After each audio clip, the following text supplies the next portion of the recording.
This story is titled, Cruel Stepsister Never Accepted Me as Brother, Now Demands My House for Herself and Her Daughter After Divorce.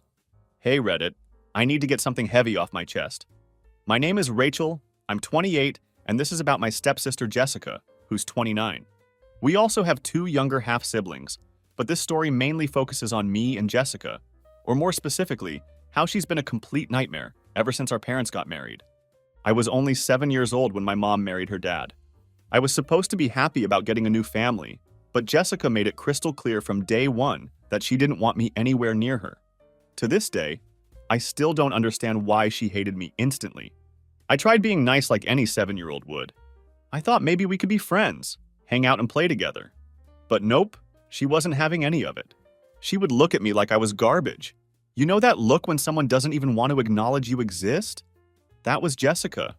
No matter what I did, she made sure I knew I wasn't welcome in what was supposed to be my new home too. At first, I tried telling myself that maybe it was because I was the new kid, or maybe she was angry about our parents getting married. But as time went on, it became clear that wasn't it. She just genuinely hated me for reasons I couldn't comprehend as a child. School was even worse. We went to the same elementary school in Portland, and she made absolutely sure everyone knew we weren't real sisters. She would always say things like, "Oh, she's just my stepsister," or "We're not actually related," whenever someone brought it up. But she didn't stop there. She'd go out of her way to embarrass me in front of other kids. I remember one time during lunch break, she told everyone I wasn't part of her family and said her dad only married my mom because we needed somewhere to live. I was 7 years old. How can you be that cruel to a kid who's just trying to figure out how families work? Her dad, my stepdad, saw what was happening and tried to step in several times. He told her to stop being mean, said we're all family now, and told her she needed to treat me better. I think it worked for a while, like she stopped being mean in front of him. But the second he wasn't around, she'd go right back to being horrible. It felt like she genuinely enjoyed making me feel unwanted. As a little kid, I had no idea how to handle it. I was already trying to adjust to this whole new family dynamic, and having someone actively reject me made everything so much harder. I would go home crying most days after school and tell my mom about how Jessica was treating me. She'd always say the same thing. "She'll come around, just give her time." Spoiler alert, she never came around, not even close. Jessica actually got worse over time. She started trying to get our younger half-siblings involved by telling them I wasn't their real sister, that they shouldn't listen to me, and that they shouldn't hang out with me. They were too little to understand what was happening. But the fact that she'd try to turn them against me was seriously messed up. Looking back, I can see how calculated it all was. She was always finding new ways to get under my skin. I'm not going to say my whole childhood was horrible because of her. I had good times too, especially with my mom and stepdad. They really tried their best to make me feel included and were always supportive when I talked about Jessica's behavior. But there was always this dark cloud hanging over everything. Knowing that the one person who should have been my closest ally, my stepsister, wanted absolutely nothing to do with me. And when she did want something, it was just to make my life miserable. Middle school was when things got even worse. Jessica started spreading rumors about me. I remember this one time specifically when she told everyone I had stolen her favorite necklace, which I absolutely didn't do. But kids being kids, they all believed her. Suddenly, I was known as the thief at school. She knew exactly what she was doing. It wasn't just being mean anymore. She was actively trying to destroy my social life and reputation. It got so bad that my stepdad had to step in big time. Jessica's attitude was just out of control. She actually stopped coming to our house for a while.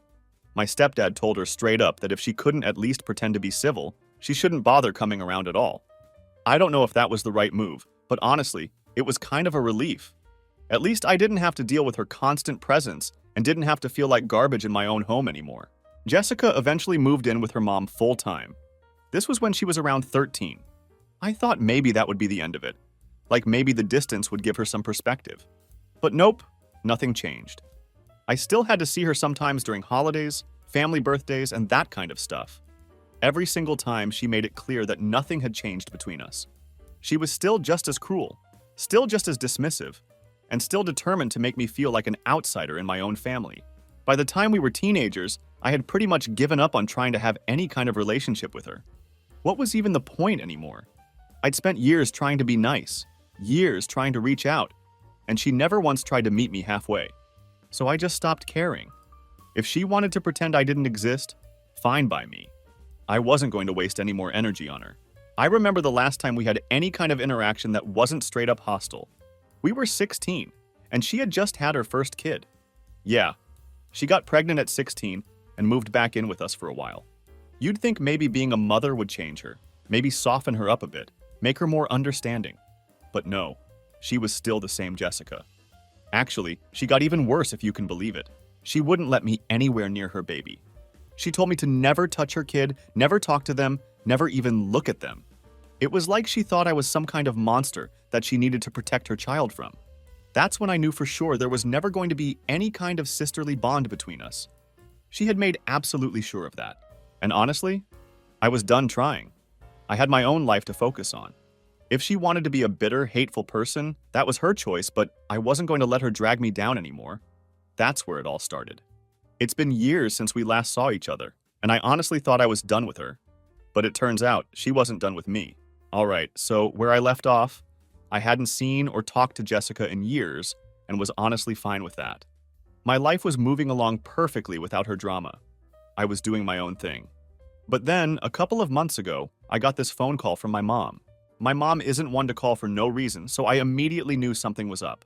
I picked up the phone and she's like, "Hey Rachel, there's something we need to talk about right away." I'm thinking, great, what now?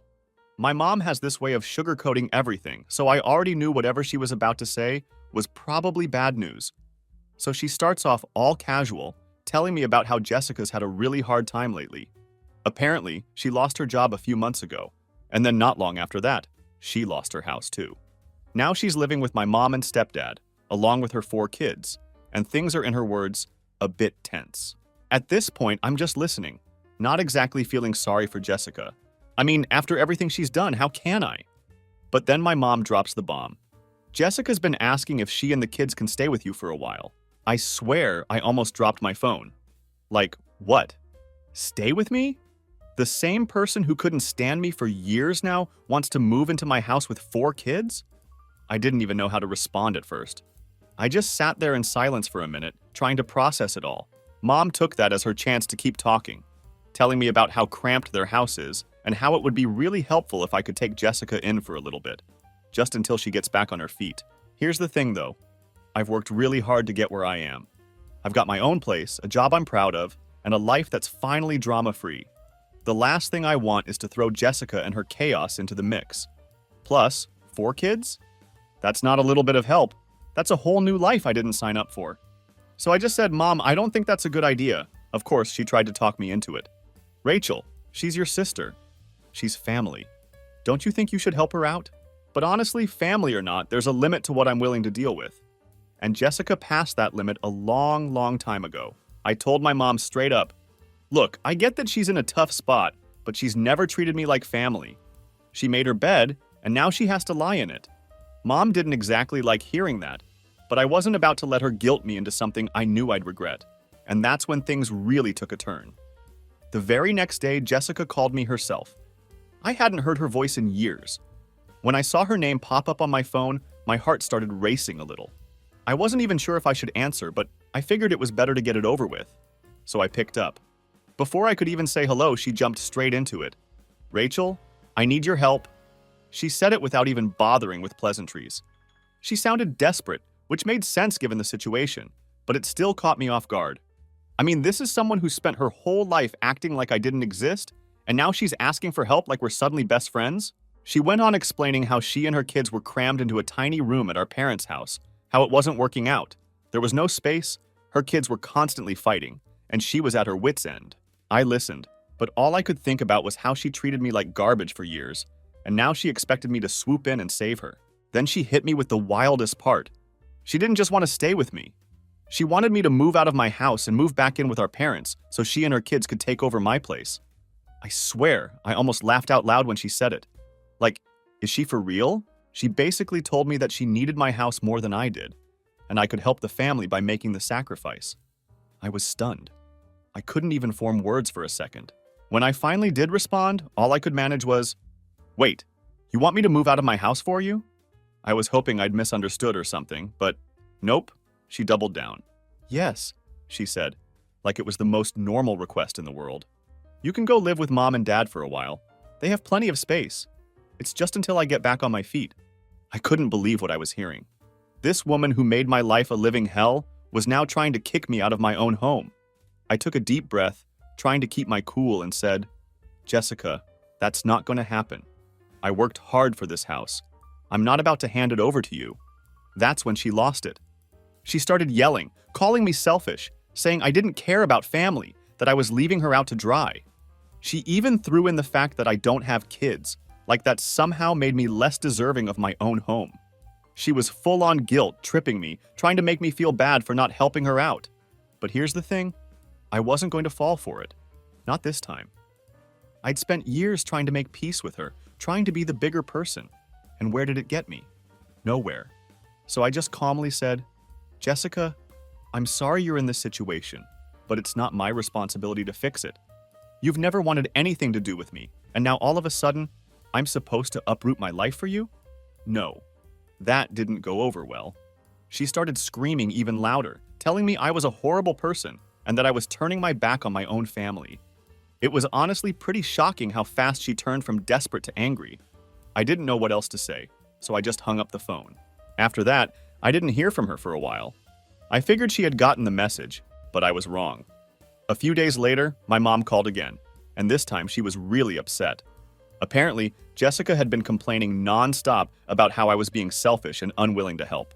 Mom, bless her heart, was still trying to play peacemaker. Can't you just let her stay for a little while? She really needs help, Rachel. But I wasn't budging. I told my mom the same thing I told Jessica. I'm not giving up my house, and I'm not letting her walk all over me. I've had enough of her crap. Mom wasn't happy, but I could tell she was starting to get it. Starting to understand where I was coming from. Jessica's entitlement was off the charts, and even Mom couldn't deny that anymore. Still, she was stuck in the middle, trying to keep the peace between her two daughters. But I wasn't about to let Jessica use that to manipulate me anymore. Update time. After the whole phone call mess with Jessica, I was feeling pretty good about standing my ground. I figured she'd either find another solution or keep complaining to our parents until they got sick of her. Either way, it was out of my hands, and I could finally get back to living my life. Or so I thought. A couple of weeks later, I was sitting at home on a Saturday, just minding my own business, when there was a knock at my door. I don't really get many visitors, so I was a little confused. I wasn't expecting anyone and honestly hoped it was just some delivery guy with a package or something. But when I opened the door, guess who was standing there? Yep, Jessica. She was standing on my doorstep with all 4 of her kids and a bunch of suitcases. My stomach dropped. Like, seriously, I just stood there for a second, not even knowing what to say. She looked at me with this dead serious expression and said, Rachel, we need to talk. I felt my face get hot. I wasn't mad at first. I was more shocked than anything. What are you doing here? I asked, trying to keep my cool. Her kids were all standing there, looking tired and kind of confused, and I felt bad for them. But I couldn't believe she actually showed up like this. Jessica sighed, like she was annoyed with me, which made no sense. Look, Rachel, I've got nowhere else to go. It's too cramped at Mom and Dad's, and they're getting frustrated with me. I thought you'd have a little more empathy, considering we're family. I could feel my jaw tighten. Empathy? After everything she put me through, she wanted to play the family card now? I was still trying to wrap my head around the fact that she was standing on my porch, clearly expecting me to just let her and her kids move in. I wasn't having it. Jessica? I said, trying my best not to lose my temper. I already told you, I'm not letting you stay here. I don't know why you thought showing up unannounced would change anything. She rolled her eyes and crossed her arms. You're being ridiculous. It's not like I'm asking for much. We'll only be here for a little while, just until I can find a new job and a place for the kids. At that point, I could feel the anger bubbling up. You're not staying here, I said louder. I'm sorry you're in a tough spot, but you've never wanted anything to do with me, and now you expect me to just drop everything for you. Her kids were starting to get restless. I could tell this conversation wasn't going to go anywhere good. Jessica, of course, wasn't giving up. She shifted her weight and said, It's not just about me, Rachel. Think about the kids. They need somewhere stable. Don't you care about them? Okay, let me pause for a second here. Of course I care about the kids. They didn't do anything wrong. It's not their fault their mom put them in this situation. But that doesn't mean it's my responsibility to fix everything. I had no connection to them thanks to Jessica making sure I was never part of their lives. So while I felt bad for them, I wasn't about to let her guilt me into taking them in. I care, I said, trying to keep my voice steady. But you made it clear a long time ago that I wasn't part of their lives. You didn't want me near them. Now all of a sudden I'm supposed to play the hero? She huffed and glared at me.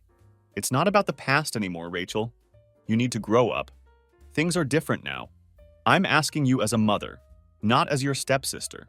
I couldn't believe the nerve of her. Like her being a mother erased all the crap she put me through growing up. I took a deep breath, knowing this wasn't going to end well. Jessica, I'm not doing this. You need to leave. Her face twisted into something like a mix of anger and desperation. So that's it? You're just going to turn your back on me? On the kids? After everything we've been through? You're just going to let us suffer? At that point, I was done. I was trying to stay calm for the sake of the kids, but her entitlement was too much. You made your choice a long time ago, I said firmly. You didn't want me in your life then, and I'm not letting you use me now. Now she glared at me, her eyes narrowed. You're unbelievable. You really think you're better than me, don't you? That hit a nerve. I wasn't trying to act like I was better than her. I just wasn't about to let her walk all over me. But before I could even respond, her oldest kid, who looked about 10, tugged on Jessica's arm and said, Mom, can we go? I'm tired. Jessica glanced down at her, and for a second, I thought maybe she'd give up and leave. But nope. She turned back to me and said, You're making a huge mistake, Rachel. Don't think I'm going to forget this. And with that, she stormed off, her kids trailing behind her. I watched as they loaded back into their car, Jessica muttering under her breath the whole time. I didn't know whether to feel relieved or just angry. Probably a mix of both. As they drove off, I shut the door and leaned against it, trying to process what just happened. I mean, I knew Jessica was entitled, but showing up at my house with her kids and expecting me to just roll over like that? It blew my mind. I felt bad for her kids. They didn't deserve any of this. But I wasn't about to let Jessica manipulate me into giving up my home. After she left, I called my mom to let her know what happened. She wasn't surprised, but she did sound disappointed that I didn't help. I understand, Rachel, she said. But Jessica's in a really tough spot right now. Maybe there's another way you can help. But I had already made up my mind. Mom, I'm not getting involved. I can't. She's never treated me like family, and I'm not about to let her drag me down into her mess. Mom sighed. I just wish things were different. Me too, I said. And I meant it. But some things never change, and Jessica was one of them.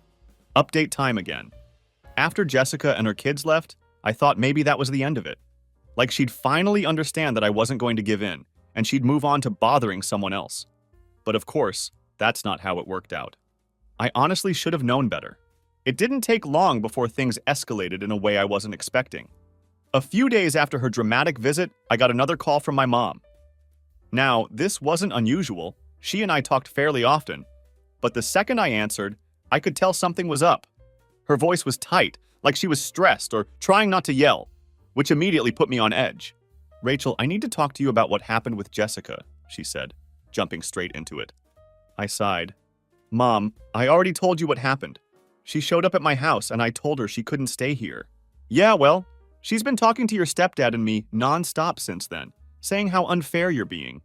She's claiming you're turning your back on family. She hesitated and then added, and she's saying we should be cutting you off for not helping her. I was stunned for a second. Like, Jessica was really out here trying to turn my own mom and stepdad against me because I wouldn't let her take over my house? The audacity! I took a deep breath, trying to stay calm. Wait, she's telling you guys to cut me off? Pretty much, Mom replied. She's making it sound like you're heartless for not helping her and the kids when they need it. She's really got your stepdad all worked up. He's been talking about how we should be doing more to support her as a family. I couldn't believe it. Mom, you know that's ridiculous, right? She's trying to manipulate you because I won't give her what she wants. Mom sighed. I could hear the exhaustion in her voice. I know, Rachel. I get it. But things are getting tense here. Your stepdad feels like we should be supporting her more, especially with the kids involved. And Jessica, well, you know how she is. She's making us feel like we're failing her as parents. I rubbed my temples, feeling a headache coming on. This was exactly what I was afraid of. Jessica pulling everyone into her drama and making me the villain for not bending to her demands. Mom, listen, I said. I get that she's in a bad spot, but that doesn't mean I'm responsible for fixing her problems. I've been more than clear about why I can't help her. I know, Mom said softly, but you need to understand that your stepdad is struggling with this. He doesn't like seeing his daughter in such a rough place, and he feels like we should be doing more to make sure the kids are okay. And there it was, the guilt trip. It wasn't even Mom doing it on purpose, but hearing her talk about the kids like that made me feel like I was the bad guy. But I wasn't. I knew that. Jessica was using her kids as pawns in her little game, and I wasn't about to let myself get played. Mom, I'm not going to let Jessica guilt me into anything, I said firmly. I understand that the kids are in a tough spot, but that's on her, not me. She's the one who's made her choices, and now she has to deal with the consequences. Mom was quiet for a moment. I could tell she was trying to figure out what to say next. Finally, she spoke. Rachel, I wish things weren't like this. Me too, I said, my voice softer now. But this isn't on me, Mom. Jessica has been treating me like I don't exist for years, and now all of a sudden, she wants my help. That's not how family works. There was another pause. Then she sighed. I know you're right. But just be prepared, Rachel. Your stepdad is really upset, and I'm worried he's going to take Jessica's side in all of this. That hit me harder than I expected. I've always had a decent relationship with my stepdad, and the thought of him turning on me because of Jessica's manipulations made me feel sick. But I couldn't back down now. I had to stand my ground, no matter how messy things got. Thanks for the heads up, Mom, I said quietly. But I'm not going to change my mind. I know, she replied. Just be careful, okay? I don't want this to get any worse. After we hung up, I couldn't help but feel this knot in my stomach. It was like no matter what I did, Jessica was determined to drag me into her mess. And now she was turning my stepdad against me too. It was exhausting. And honestly, I wasn't sure how much more of this I could take. But of course, Jessica wasn't done. A few days later, I started getting calls from other family members, people I hadn't talked to in months.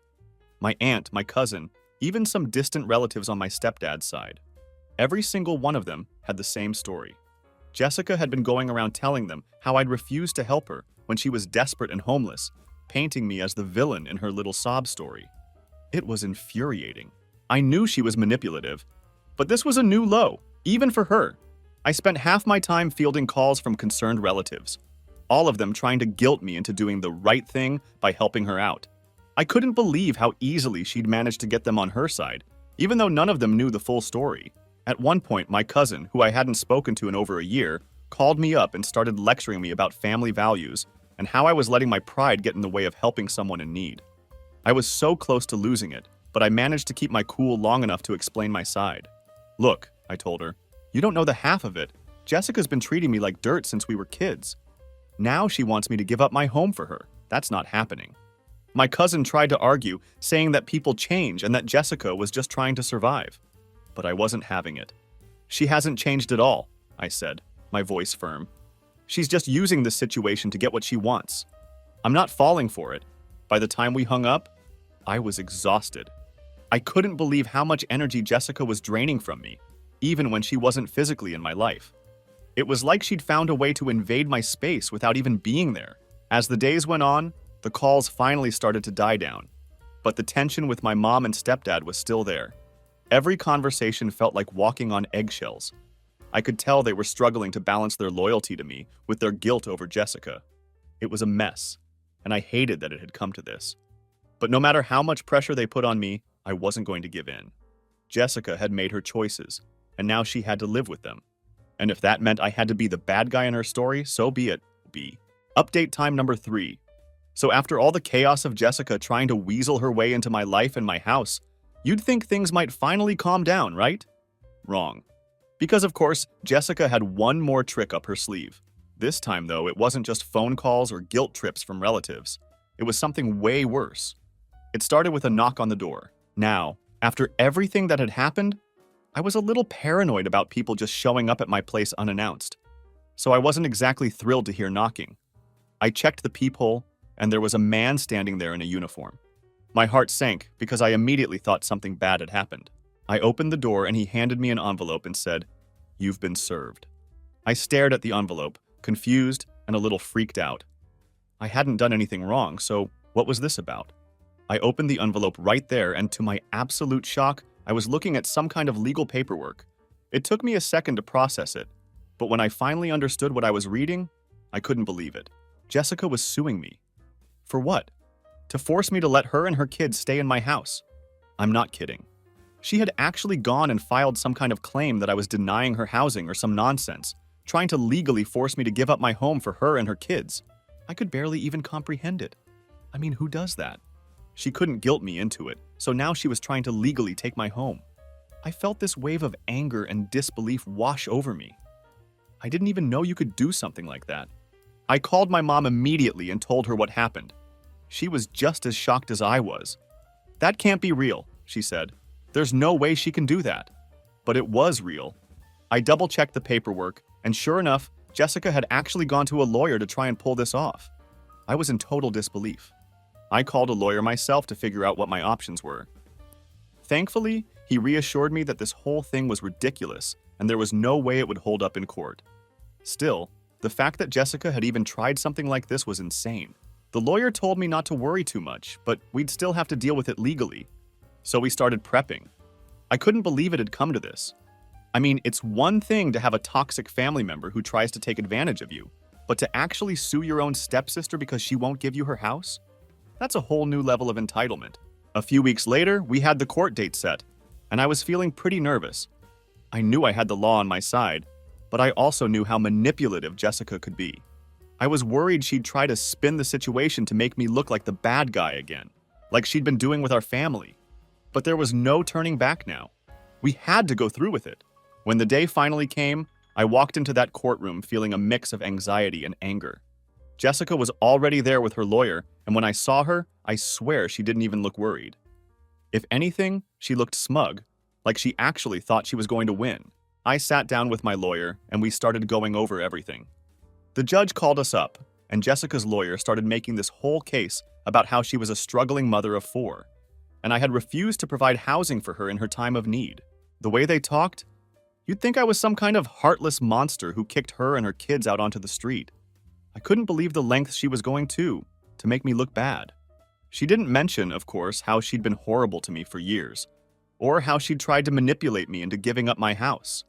It was all about how she was a single mom just trying to provide for her kids, and how I was the selfish stepsister standing in her way. When it was our turn, my lawyer laid everything out. He explained how Jessica had never wanted anything to do with me until she needed something, how she had shown up at my house unannounced, demanding that I move out so she could move in, and how she'd been trying to guilt me into helping her, even though we had no real relationship. The judge listened carefully.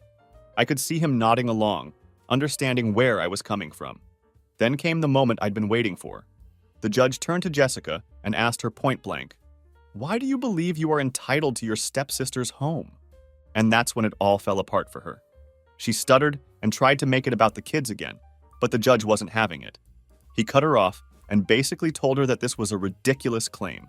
He explained that I had no legal obligation to let her stay in my house, and that just because she was in a tough situation didn't mean she could take advantage of family.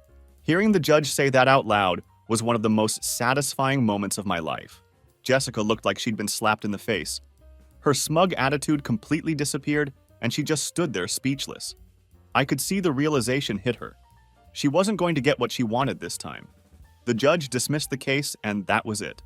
I walked out of that courtroom with a huge weight lifted off my shoulders. Jessica didn't even look at me as we left. She just grabbed her stuff and stormed out with her lawyer. I wasn't sure what would happen after that, but I knew one thing. I was finally done with her. When I got home, I called my mom to tell her what happened. She was relieved, but also sad. I could tell she was still struggling with the whole situation, and I felt bad for her. But at the same time, I couldn't keep letting Jessica ruin my life. Enough was enough. Since then, Jessica hasn't tried to contact me. I haven't heard a word from her, and honestly, I'm okay with that. I've got my life back, and for the first time in a long time, I feel like I'm in control again. So yeah, that's the story of how my stepsister tried to take my house and ended up losing everything. It's not exactly the happy ending I wanted, but at least now I know where I stand, and honestly, I'm just glad it's over. I sometimes wonder if things could have been different between us. If she had accepted me as a sister all those years ago when we were just kids, maybe we could have had an actual relationship. Maybe I would have been willing to help her out during her tough times. But that's not how things played out. Jessica made her choice years ago when she decided I wasn't worth treating like family. And while I feel terrible for her children who are caught in the middle of all this, I can't sacrifice my own well-being for someone who never cared about mine. It's been a few months since the court case, and life has finally settled back to normal. My relationship with my mom has improved. I think she finally sees Jessica for who she really is. My stepdad took a little longer to come around, but eventually, he acknowledged that Jessica was out of line. The rest of the family has mostly stopped bringing it up, which is a relief. Sometimes I think about those kids and hope they're doing okay. They didn't ask for any of this, and I wish there was a way I could help them without involving Jessica. But I know that's not possible right now. I've learned some hard lessons through all of this. About family, about boundaries, and about standing up for myself. I spent so many years trying to please someone who would never accept me, and it took something this extreme for me to finally break free from that cycle. If you're reading this and find yourself in a similar situation with toxic family members, remember that you're not obligated to set yourself on fire to keep someone else warm, especially when that person wouldn't even spit on you if you were actually on fire. I don't know what the future holds. Maybe someday Jessica will realize how her behavior has affected everyone around her and make genuine changes. Maybe we'll even find a way to have some kind of relationship. But I'm not holding my breath, and I'm no longer putting my life on hold waiting for her approval or acceptance. For now, I'm focusing on myself, my real relationships, and building the life I want without the dark cloud of Jessica's hatred hanging over me. Has anyone else dealt with a similar situation with step-siblings or family members who suddenly want something from you after years of treating you poorly? I'd be interested to hear how you handled it.